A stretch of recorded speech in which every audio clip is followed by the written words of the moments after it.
ko. Kaya sabi nila ni mama, tigas daw yung ulo ko, ayan, suwail daw na bata, kung ano daw yung mangyari, bahala na daw ako. Kaya yung naranasan ko yung hirap, yung walang cellphone, walang update, sabi ko, Diyos ko Lord, ito na yata yung mga kaparusahan sa mga suwail na mga bata. Grabe, 20 kg yung ano ko, lost weight ko noon. Hanggang sa, di ba binandyo ni Noynoy Aquino?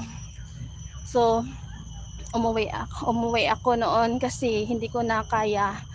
Hindi ko na kaya, nasusuka na ako sa Migimi araw-araw. Pag hindi ako kain, wala din pagkain. So, umuwi ako. Nag-apply na naman ako, pabalik dito. Padalahan mo ako pansinin. Padalahan mo sa kakapansinin. Oo,